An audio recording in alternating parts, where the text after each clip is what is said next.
Hello guys, I hope you're all well and welcome back to Mental Health Mondays. I'm really sorry there wasn't a video last week, but I just wasn't feeling it, and I thought instead of pushing myself to put a video out, I should actually take my own advice and look after my mental health. But today I am coming to you with a new video. I'm not gonna lie, things have been really slow today. I'm wishing that I had aircon right now, but it's all good. So last night I had a really restless night and I didn't go to sleep until about 4 AM. And I've been wanting to do this video for a while because obviously sleep and mental illness go hand in hand. When your sleep's bad, you feel bad, and when your mental illness is bad, you can't sleep. And they just basically like feed into each other. So I thought I would just sit down and give you guys some little tips. They're not going to be groundbreaking. This is literally just what I do to get to sleep, because I do really struggle with it, and I have struggled with getting to sleep in the past, especially when I was really unwell with depression. I would really struggle with overthinking, and I've been on various different sleep medications. Ultimately, I don't believe you should rely on them, although saying that, the best one for me was melatonin, which is actually probably the most natural one. However, it's really hard to get hold of now. I think you can only get it prescribed in hospitals. I'm not even sure if your GP can prescribe you it, but I do know that you can get hold of it if you're in the US. So if you're going there on holiday or if you live there, then would definitely recommend that. However, I have compiled my list of more natural and readily available methods, so let's just get straight into it.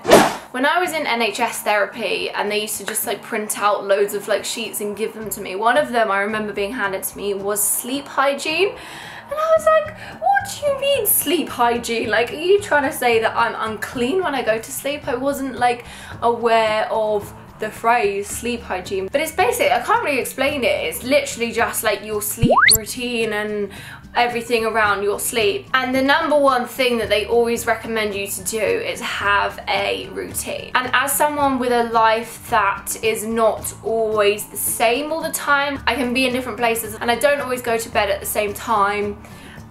This is quite difficult for me. However, what I found is helpful is having like a few little methods that you do every single night, but it doesn't matter what time you do them at. So I don't know about you, but like when I set myself a time to go to bed every day, I get really anxious in the lead up to that time.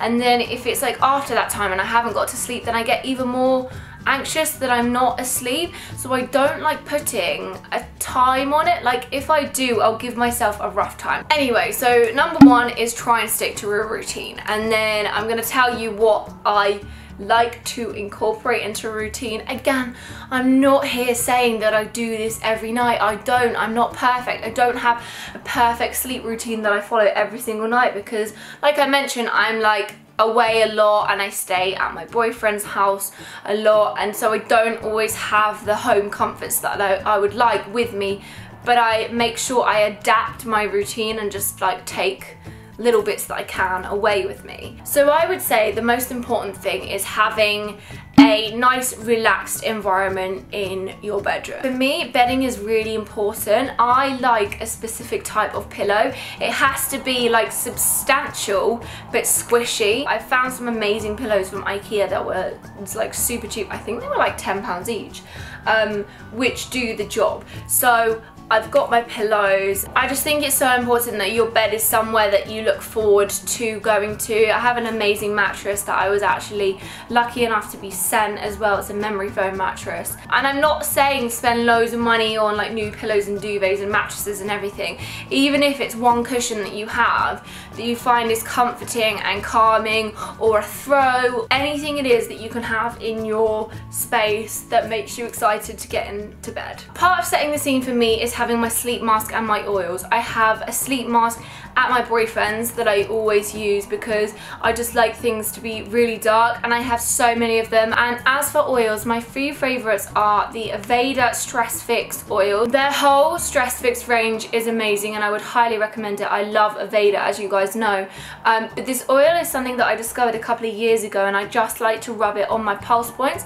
So I put it on my wrist, I also put it on my neck, and I even put it like literally just under my nose so I can really smell it, and sometimes I'll even put some of this on my pillow. I also of course love the This Works Deep pillow spray. It's like everyone's favorite. It's so nice and relaxing, so I always try and spray some of that on my pillow when I feel I really need it. Again, I don't do this every night, otherwise I'd be going through the bottles of these really quickly and that would just be too expensive for me. Another one that I actually discovered after seeing it be used in a hotel, I think it was actually the Haymarket Hotel, is this Rick Rack Lavender Eucalyptus Pillow in a Room Mist, and it is just, oh my god, it smells so good. You can also burn incense and candles, but obviously the thing with that is that you can't fall asleep with them on. Another thing I really like to do is have a herbal tea. Obviously in this weather you probably don't want to drink like a hot tea, so I usually let it get cold or even put it with ice. But I have two favourite teas that I have in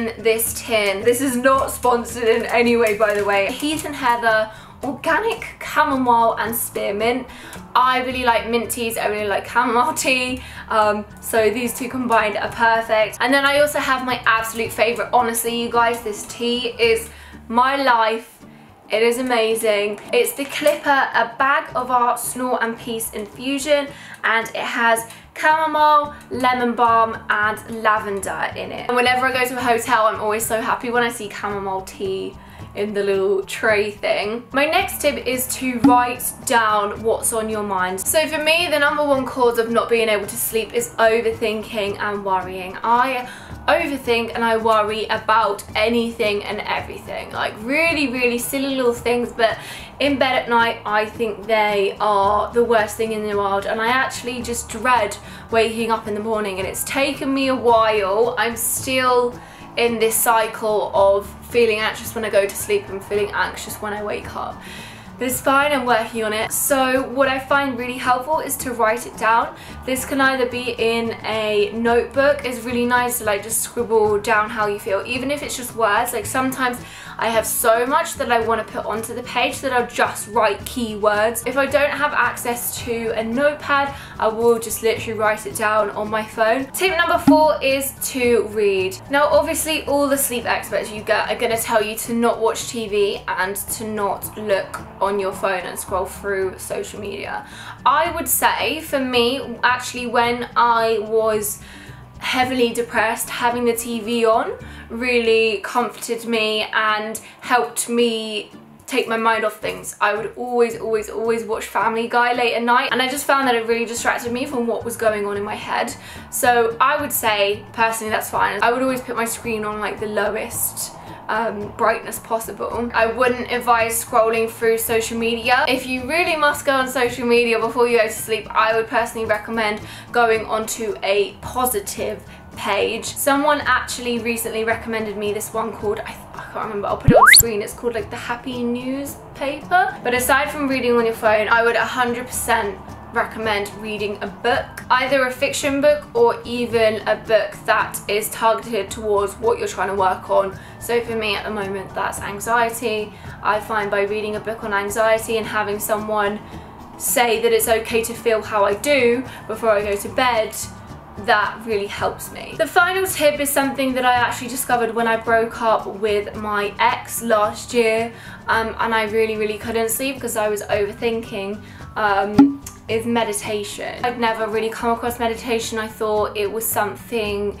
I don't know, I thought it was kind of like too spiritual and too, I don't know what I thought. I just basically had no idea what it was until someone recommended me this app, Insight Timer, and I've spoken about it before because it's so amazing. There are loads of different meditations and there are so many tailored towards sleep, and they are incredible. It is free. I have a favourite woman on there who's called Bethany Oriel Hagen. I'll leave like some details about the app and everything down below.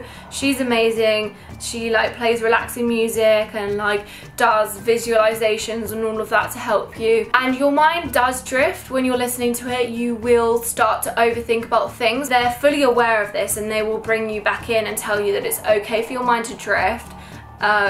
just to bring it back in when you notice that your mind is drifting. So literally for me, sleep mask on, meditation on, honestly would highly recommend. So that is it guys. I really hope these little tips have helped you. What I will end with is to say, do not overthink it. Obviously that's easier said than done, but for me, I find I make myself worse and worse and worse when I think about the morning and having to get up. It's usually when I have to do something really early the next morning that I can't sleep. Luckily last night I could lay in this morning. Just don't think about it. Don't worry about it. You're gonna be fine. You're gonna, even if you don't sleep enough that night, you can always make up for it the next day or the day after that. Don't think of your sleep as you have to get a set amount every night. Think of it in like a week-long period, and say you only got like 4 hours of sleep last night. Just make up for it on the next night or the next 2 nights, or however you want to like split it up. So do give this video a thumbs up if you did like it, and as always, send me suggestions for future Mental Health Monday videos, and I will see you on Thursday for a new video. Goodbye!